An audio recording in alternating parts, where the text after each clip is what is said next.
still connected with the Bitcoin Ben camp, and I thought I was going places. I was being treated really, really great. And then all that stuff happened with Bitcoin Ben, which totally turned me off, and I stepped away from the space. And I will go ahead and post in the nest here. One of the things that was really cool about reconnecting with Chris and Ken Bozak is, they haven't really talked to me in years because I turned into a BTC maxi.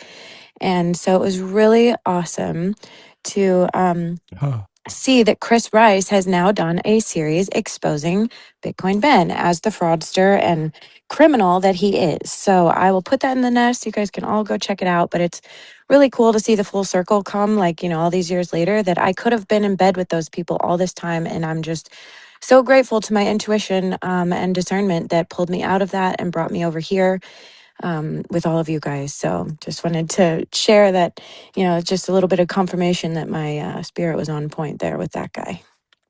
Oh, nice. Nice. Yeah, I love it. Good. Let's go over to Z Zeshtek. We talked before. How you doing? Yeah, good, Gavin. Good, good.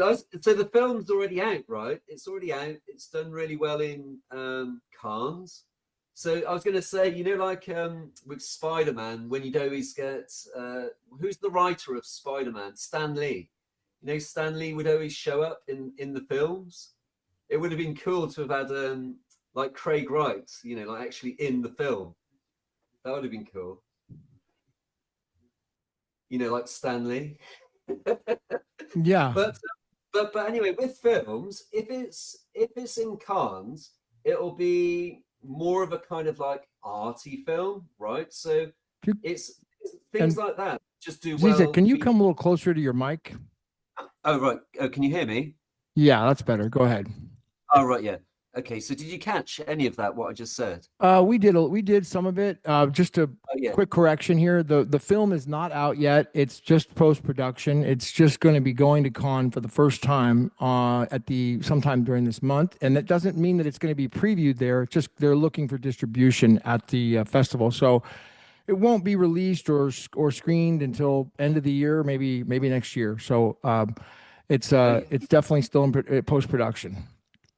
Oh yeah, I was just saying, like when you see like Stan Lee films like Spider-Man or the films with what's that guy called that did Kill Bill? Like those kind Quentin of films. Tarantino. Yeah, Tarantino. He's always in his films, isn't he? Or David Lynch is always in his films. So it would be cool if Craig Wright was actually in the film. That would be cool if they did that. That's what I was saying. That was something that came to me, like, as a creative. But with these kind of Cannes films and stuff anyway, they always do, if you do like tours in like art houses and stuff, they seem to do better with somebody like you who's like positive, creative. That kind of thing works better with these kinds of things, I find, rather than a mainstream film or whatever. The art films that go into Cannes seem to do better word of mouth, don't they? They do much better. Like if it wasn't for you guys, I wouldn't have read the Art of Bitcoin, which I'm still reading now. So it's that word of mouth, and then you're going to get all the memetics, aren't you? And the TikTok people will cut it, and it will become a meme probably, and it will just get out there through the culture, I imagine. Yeah. Anyway, yeah, I would say so. I mean, thank you. I definitely think this is the community effect is going to be huge on the film. Now, it's also going to be mainstream too, but it's got to get past this stage of con and distribution first. So once these things go down at the con festival, then it will hopefully it gets picked up by Netflix, Amazon, and Lionsgate or whoever's going to pick it up and distribute it to the theaters, and then we could support some sort of a watch parties or events and promoting it. But my thing is that we've got to have a way to capture the traffic. I mean, if you have 100 million, 10 million eyes on something, people search when they watch this, and they're gonna say, "Well, what crypto is this? Is this a crypto?" They're gonna wonder, "Is this called crypto? What is this?" I mean, you figure just regular people are gonna be looking, and that is a huge opportunity, huge. Oh yeah, for sure. Well, I always think about, like, recently there's a band called Sleaford Mods, and one of their actors was actually in a film, and because they had a soundtrack in it, so it was like an independent label that was actually releasing the film. So who's actually releasing the film? Because that always matters, doesn't it? If it's like someone, you know, for example, if it's like a Portishead has now gone into film and they're doing soundtracks, so that'll be interesting what the soundtrack's going to be like as well, because the soundtracks often move the film as well. So if it's a whole complete package, like, you know, Guardians of the Galaxy or something like that, you know, as a mainstream where the soundtrack was amazing and the film was really cool. So things like that, people will just talk about it because they'll be like, oh, the sound, you know, the soundtrack was amazing, you know, getting someone like Max Richter or Hans Zimmerman, something like that into it. So you've actually got a soundtrack that goes out there with like little snippets of like, you know, Craig Wright. Is it going to be, are there going to be like the baddies in there as well, like your chaos Marxists? Are they all going to be in there as well, like the COPA people? Yeah, the COPA people are going to be in there because it's going to be about the Kleiman trial. Dave Kleiman is in the movie. His character is portrayed by an actor. And then it will be about COPA. I don't see which people from COPA are going to be in the movie, but they haven't listed any specific actors or like, you know, who they're playing. But yeah, it's going to be about COPA and about Kleiman and the whole, you know, the entire trials. I think is I don't know. I haven't read the full script, so I don't know exactly. But that's the way I understand it. I mean, I think they improvise. I'm sure they improvise quite a bit to make it into a spy thriller, entertainment style Hollywood. To get somebody like Casey Affleck to play the character, it's going to have to be really a big, amazing script to get somebody that big, you know, to play Craig. Yeah, well, I'd go for an up and coming Brit. Like, you know, there's a few quite interesting characters, you know, that like someone like what's that? There would be some interesting British characters. Who's playing Craig Wright? Is it an American? Affleck, yeah, Affleck. Yeah, Hey, yeah, yeah. Interesting. Hey, anyway, also good that you've been to the Bitcoin conference. I guess with you guys going there, it's just going to have a positive effect anyway, because you're in the right mindset. You've got that spiritual vision. So, so you'll break through all the cognitive dissonance, and just by being there, the right people will attract. And I think it's all just going to be. I'm kind of in. Like, I was thinking today about another token that I'd invested in the past, and I've just got this solid no. I'm not investing in anything else now in the crypto space because this is it. You know, like when Satoshi says at the end in that, there's that film, isn't there, with Jeremy Irons and that, you know, and they're like, this is it. This is it. So I'm just in this is it now. I'm like, there's nothing else. There's like, you know, I don't have to even think about crypto now because I'm like, well, this is it. There really isn't anything else. So it's really good seeing this little website thing coming on and all these other things. It will just happen. Like at the end of the day, those that are doing something, that's what's going to amount to something, isn't it? If no one else is doing it, if no one else is doing this, you know, the TPS and all that stuff, well, nothing else really matters because the proof is in the pudding, as we say in Britain. The proof is in the pudding. Yeah. Yeah, and there are a lot of transactions going on right now. I think that those are really out of my control, but it's, you know, I think the one thing that I do have somewhat of influence over is about how, you know, some influence because I'm in one of there's going to be two films coming out. There's the major, the Hollywood film, and then there's the documentary film. And the strategy on that is where I think we really is going to be captured. So they did a bunch of shots with me on one of those on the documentary side. So it's going to be like the distribution of that and how it's going to go out and how it's going to be received. And I mean, when a film hits like that, just a lot of people see it now if it's marketed right. And because the budget was cut so low I mean, I know 70 million is still high, but in a major film like that, it's pretty low. Because the other movie, Finding Satoshi, that they put out, that was a low budget film. I mean, they didn't even have any distribution on that at all, zero. So I mean, had a website and a couple people in there. I mean, they had some big names, and Michael Saylor and Bill Gates, but I mean, it wasn't any actors, just kind of a documentary style.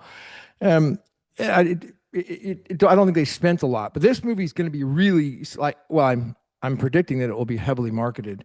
And I mean, if I have any influence or say over it, that's going to be what I'm going to be pushing for. So I just think that, we've got to figure out a plan for how to capture all the traffic. I mean, I think it's super important, and we don't just push that aside and let it go, and not have an opportunity to fix the branding, because there's been a branding problem, and that branding's got to be fixed. I mean, it can easily be overcome with transactions, on chain and price action, and that fixes everything. But in order to do that, we got to have a little bit of strategy. So Well, you need some creatives involved, people that kind of have done this, and they're kind of in the scene, and you kind of want some people like that on board, don't you? Like some folks that are actually, the music. I think the music could be something that propels it. If you think about the music and what the soundtrack's going to be, that could be a way of really getting it out there, because of the whoever's going to do the soundtrack. That would be good. Like the soundtrack can really get something out there, Mhm. you know? and yeah, Dolfo, you can join up here. Looks like we've got, yeah, if you like, and the stage is open. How do I, Casey? Do you want to add up Rodolfo and anybody else who I've got? You can join up and join the conversation. So Yeah, I invited Kim. We met there. B, Ken, it's great to see you in the audience. Thanks for joining us. And I which was one's gonna say, Ken? mention Kim B, Barbie's Oh, friend. right. We did meet Yeah, she's Kim. here. I also wanted to mention that you should bring up the wonderful PR girl that we met, because I think we're gonna do some great work with Keely. her. Yeah, Keely. Keely. hmm Yeah, she was great. I was so proud of her. She used to work for a big firm, and she's gone off and started her own thing, and she's killing it. So I'm so excited to work with her and have her be one of our top PR people, because I love supporting, people, entrepreneurs like that, instead of like the big consolidated stuff.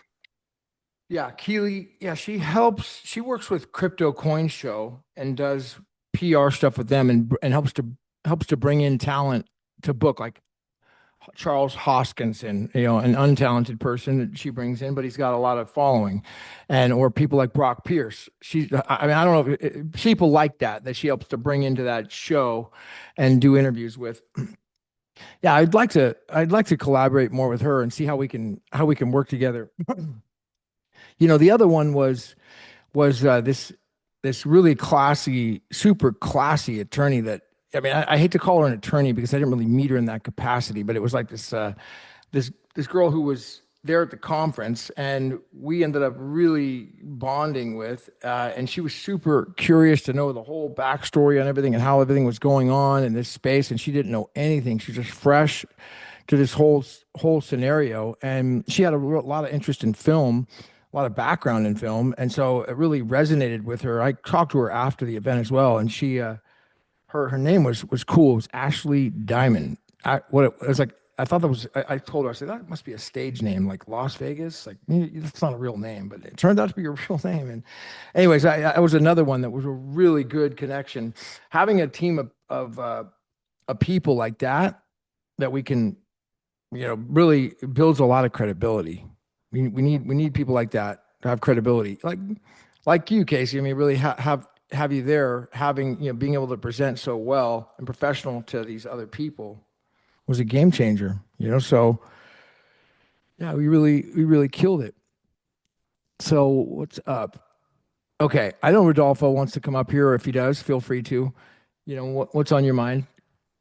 I do talk with, and I didn't invite her, but I need to really, Casey. I was thinking that so you want to do a lot of this educational side, onboarding side, and all that. And I talked to Eleanor yesterday, and I thought, really, you guys should be joining together, and we should be working together on all this stuff, as opposed to going into all these silos and doing it on their own. I mean, it's okay, but I think it would be a lot bigger and faster if we come together. And she's already doing that. You're doing that, or you've done that. And I just thought it would be good for you guys to talk and figure out how to work together, to where if I'm like bringing, or me, or if I'm bringing driving people into that, saying, look, they want to learn more. How do they get started? They need education first. And I think that's the key. First is they got to get education. I do think that's super important. They've got to have education, because if they don't have any education, then they're just back over to that Ripple conference that's going on right now, and they're hoping they're going to get rich on that. And I mean, you know, dude, I was there.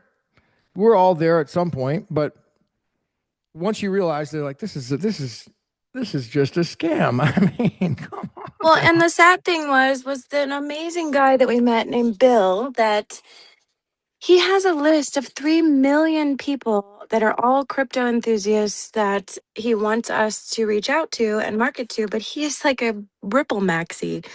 So there's going to be a little bit of education going into trying to, you know, make him aware of like what's going on. But, you know, if we can tap into stuff like that and get those people aware of the Killing Satoshi film and stuff like that, it would be so beneficial. I just, it's amazing how much people are still focused on, you know, projects that really don't have anything going on, any utility like Ripple. So it's just, it's all the narrative control. And, you know, I just plant a little Their seeds here and there as I can to try to get people to dig a little deeper. Their marketing is amazing. So that's what they have going on. They had all sorts of signs, and they had banners at the conference. They had other signs outside up on billboards. I mean, they really do a good job on marketing and spending a lot of money on the marketing. But they had all the early seed capital. So all the people like that were in the founding, like Jed McCaleb and all them, they got billions of dollars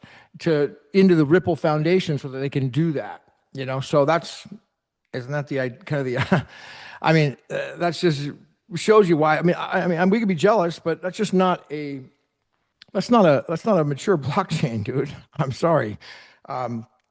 So yeah, that's why they're doing so well. They have a great narrative, and then people go around there repeating the same narrative, saying they're doing all these transactions. But no one could point me to where I can verify the transactions at. Where do I verify all these transactions? How do I see that? How do I document this is actually happening? Where do I verify one thing? I couldn't. Nobody could do it. So it's you know, it's anyways, my point is that we want to bring people where they're at. Let's see. Oh, we got Dolfo. Talk to me, buddy. Good to see you. What's up, Gavin? How are you? Doing good. How you doing? Doing well, doing well. Glad to join the conversation. I just dropped in, so I wanted to see what you guys are talking about. Yeah, I wanted to comment on the video I just watched yesterday of you and Ruth talking about the AI Bitcoin revolution. That was super exciting. I'm excited about that. I'm excited about the military applications that we've been learning about with Admiral Paparo there in the Indo-Pacific Command. So yeah, those are things I'm interested in right now. Love to add to the conversation. So thanks for having me. Yeah, the AI Bitcoin revolution is something that was a big buzzword at this conference as well. And Ruth picked up on that early, and it was great to have her on to kind of go through her thoughts on that. And she just was like, man, this just needs to exist, and it doesn't. The book needed to exist, and it didn't yet. So she wrote it, put it out there, and kind of connected the two worlds with AI and blockchain in that book. And it really had to do with harnessing the AIs, because we can't really stop the large language models now. They're out with ChatGPT and all these. They're not going to go back in the box. All we can do is somehow harness them. And in order to do that, we need a public ledger to do so. And they have to be transacting in a form of payments with each other. How are they going to do that? That's going to be in sats. I'm open to someone challenging me and saying, no, that's going to be in Lightning Network. No, that's going to be in XRP. I'm open to entertaining that and having a discussion on that. I'd have to probably table the experts and bring on like Kurt to really challenge the technical aspects of it. But from my understanding, I just don't see it being possible in any other way other than a true public ledger with all paid in sats, which is just done in the original version of Bitcoin. That's how it's laid out. I mean, that's how it's legally done. It seems like, right, Dolfo? I mean, I'm seeing there's these new platforms like Perplexity doesn't do a very good job, but there are ways to like look at patents, and you could do research. And unfortunately there isn't an easy way to do this. But I mean, from all my overall research in the patent stuff, when I started really getting into this, kind of drew me into this space was there were like 1,400 issued patents and 4,000 applied for patents years ago. I mean, I don't know where it's at now, but there is a value to that. Why? Because when you're institutional, when you're military style, like you mentioned, Rodolfo, when you have that type of backing, yeah, patents do matter. They do. They actually really do, because they're compliant, and so they have to kind of look at, well, where's the property rights, to this space go, because we don't want to be involved in stepping on somebody's property rights. If we're a huge military entity, they actually do value that and they respect it. It's not a degen. So I mean, and that's really what it's designed to do. When you have all those patents, intellectual property that's kind of around the whole space, like a big giant iron wall. I mean, it's like a moat, dude. Nobody's done anything about it other than COPA. You remember when they sued Craig? That was about the patents. Now I know it wasn't a cause of action for it, but that's what triggered everything. Yeah, if you go back in time a little bit, why were they so upset? Why was Jack Dorsey so upset about everything? Because when he was trying to launch this stuff with Square and Block and then Lightning Network, he realized that he said, well, wait a second, we're stepping all over intellectual property. This is supposed to be open source. So he contacted all these other people in Silicon Valley, and he says, why don't we come together and we'll join our patents, which are all late to the game, together. And nobody's really going to use their patents. And so we'll attack the one guy who has all of the patents around the space, and we'll sue him. And maybe we can discredit him to potentially make the patents maybe not as strong. I really think that was the long-term strategy. And maybe it worked. I don't know. Maybe, I mean, I think it did some damage in a way to the patents. I really think that the aggressive nature over the patent attorneys that he had at the time has slowed down. I really do think it helped to work, but I wouldn't count it out. I would not count it out. Rodolfo. Yeah, I think I agree. I think the patents put them in a desperate situation, and now in retrospect, we look back at that COPA trial, and really it was kind of a check or checkmate situation. I think with the loss in that trial, it was check. We didn't get the checkmate right then, but we put them in check, and so their move is desperation. All the things they're doing now, even with the Killing Satoshi or Finding Satoshi movie, these all reek of desperation, in my opinion. And I think it goes back to the patents and that fortress that has been built around Bitcoin.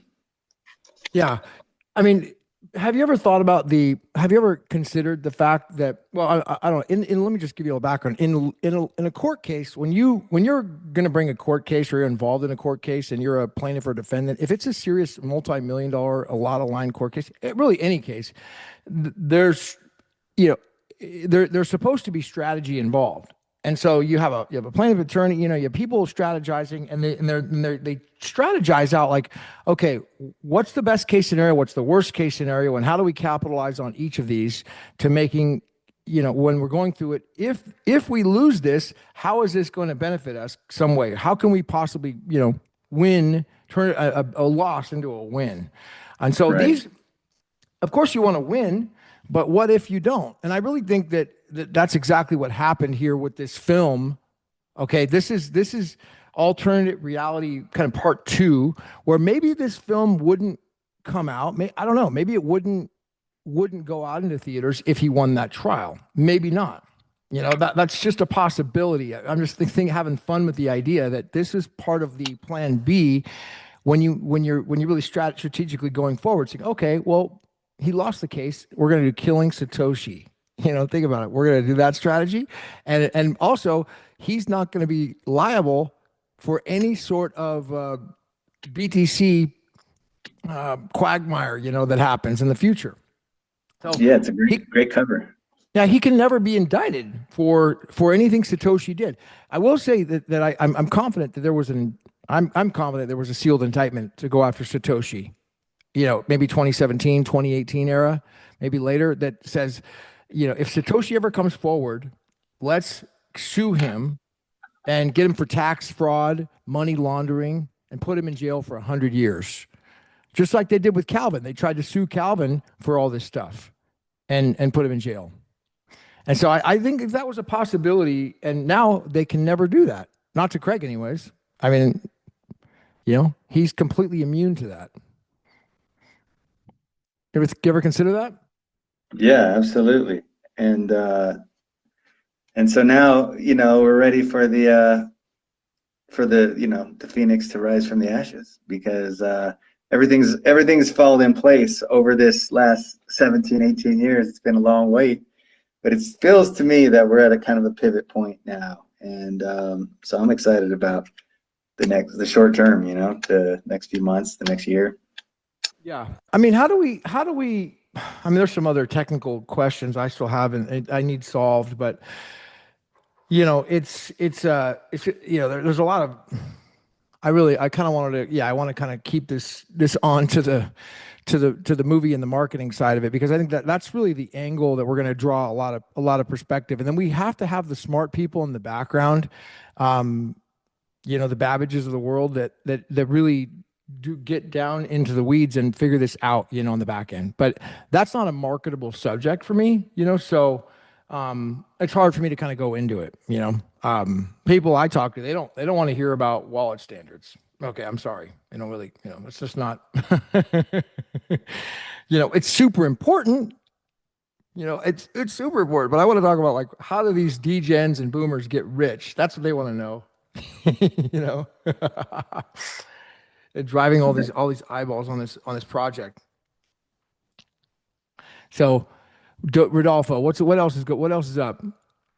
Well, I think along that line is the AI. I know I've been personally in the last month or two kind of delving into some of these tools, and like I said, I was super excited to hear your talk with Ruth.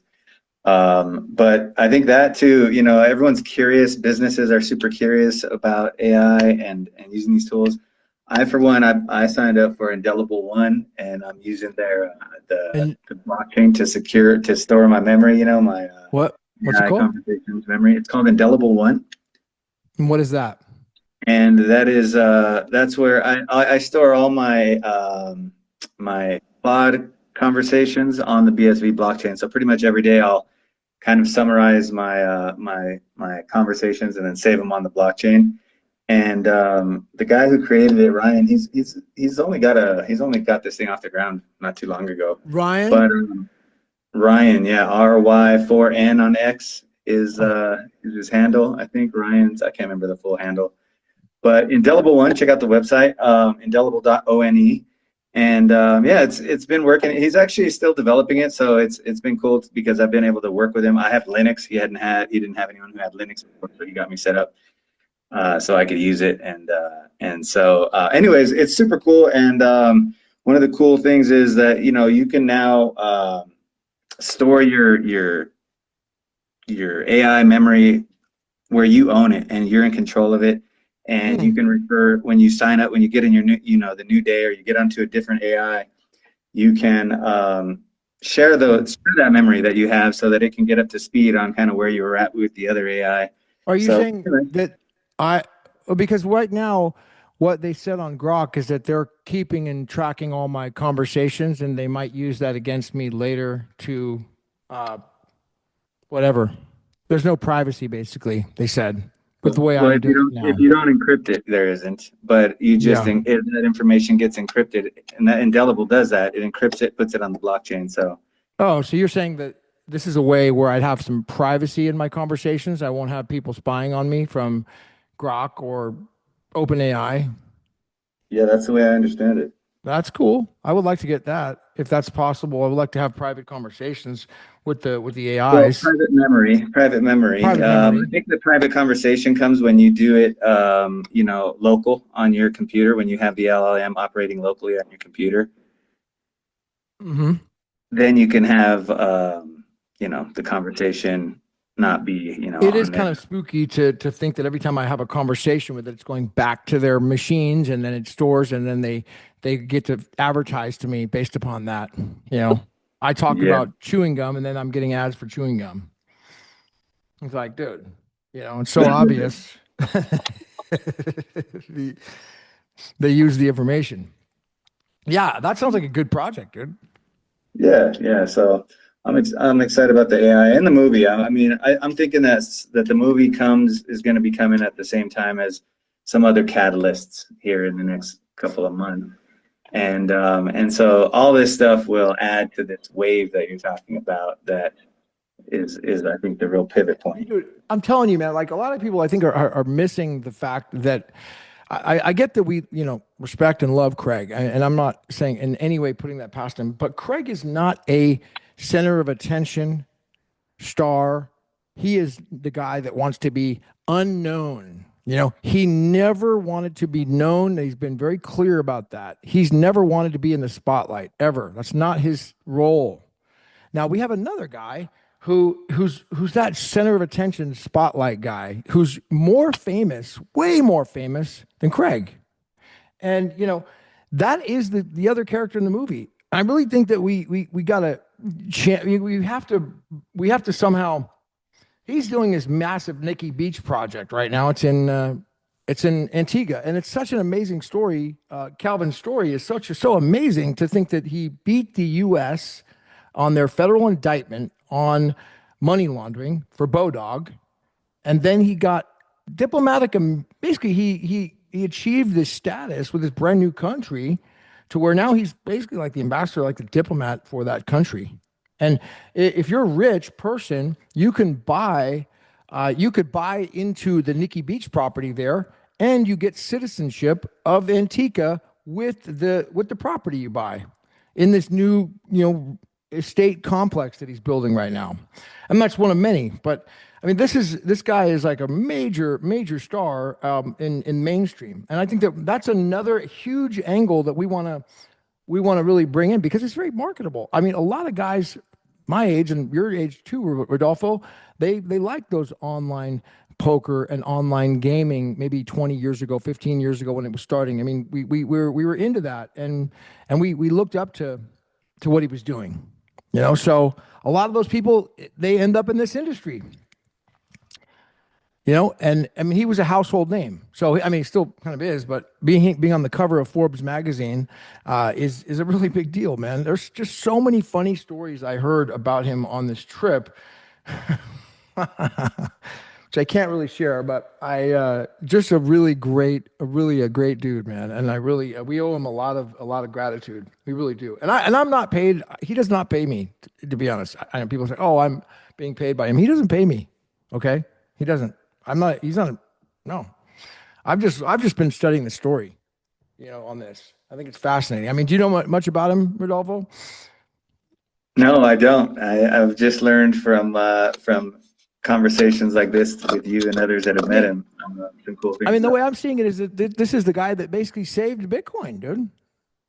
I mean, Craig was going bankrupt. He was gonna lose it all. He was basically facing complete complete devastation. And then you've got that guy McGregor, who had the first few patents there in Canada, and he was thinking if it was up to him, he would have just destroyed Craig and sold everything to Google and let Craig die and rest in peace. If it was up to him, it seemed like that was kind of the way. But no, instead, you had Calvin come in and say, no, we need to preserve this. We need to preserve this, and this is important. Like, I mean, and take all the risk. If you think about it, all the risk of these later on investors is all out. It's gone. Imagine being the very first guy that has to invest in this stuff and build this infrastructure and the patents and and secure this whole new future. Who the risk involved is tremendous, but that's all done. And the storm that he's weathered in this past 4 years is brutal. Brutal. I mean, it's brutal. I mean, you know, most investors like VC guys will just pull the plug and move on if they're all about money. But this guy's not. He's about principle, and I think that was the the whole point of what he did with Bodog as well is like he's like never going to give up, never going to quit until it was successful, even though he was just targeted and persecuted and harassed and tried to destroy him. But he ended up changing the world, and that's where we're at now. And it's not central. I think that's the other confusion. They think, well, you got one rich and no, they don't. People who think it's centralized just haven't not looked into the protocol further enough to think that. How many nodes do you need to have a decentralized protocol? Do you know? 3. Okay. According to Craig, at least 3. 3 nodes. All right. So minimum. and I mean, so if you have 3 nodes, you're at a decentralized protocol. And it needs to be ideally like in different continents, right? Like America, Russia, and another part of the world. One of these other parts of the world. And I mean, how many nodes are running on BTC? I mean, I see there's a lot of small ones, but really, isn't it just 2 that are controlling most of the hash power? I mean, I could be wrong, but anyways, I don't think it's more than 2 that control most of the hash power. So, I mean, that's a technical debate that I would have to defer to Kurt on. And as far as Go ahead, Casey. technicalities go, I don't know the details, but it was just really odd to me after listening to Craig say we don't need that many nodes, and it's actually bad to have that many nodes for a lot of the BTC presenters and people there walking around wearing the hats that say node, and all the presenters saying start a node, and it's just like, what is all that about? I don't understand the technicalities of that, but it was interesting for sure. It's funny. In order to look at what a node is, you'd have to go back to reading the white paper. And what is a node? Isn't a node like a miner that's getting rewards and winning block rewards? I think that's what it says. No, it's not, because the military general Paparo, who just testified to Congress, said that they are not mining. They are just running a node so they can monitor the network. And I had a really interesting conversation with that, because I thought that was really interesting conversation that he had with Congress about cybersecurity, national security, and I really identified that as a place that Bitcoin SV was designed a battlefield that BSB was designed to fight on, and it's just not possible anywhere else. So what did he say? He said they're running a node, and therefore they're not getting block rewards. They're not mining. That's right. Yep, they're running a node just to monitor the network, and he talked about cybersecurity. So I wish I could articulate well this conversation that I had with an AI after I kind of was delving into because I really wanted to get to the bottom of it. It sounded to me like the military has specific interests, and so Sir Toshi's video suggested that they're running the Sentinel node. Yeah, I did see that. Maybe you could find your chat if you see the link on it, and if you see the most important part, you could read it to us and see what the finding was from the bot. I mean, I'd be interested to know what the AI bot said about that analysis. That would be rather interesting, Yeah. Yeah. So here's I see, Casey, you posted this. I said, like a kid on the night before. This is from Calvin Ayre. Before Christmas, I find it hard waiting for the day when the Ayre Group Nikki Beach Resort and Spa Antigua finally opens. This is a $400 million project. Will bring a new level of quality and hospitality to the region and help redefine the world's paradise. All the luxury you expect. Hey, Gavin, I wanted to pause you real quick and let you know we just got Sam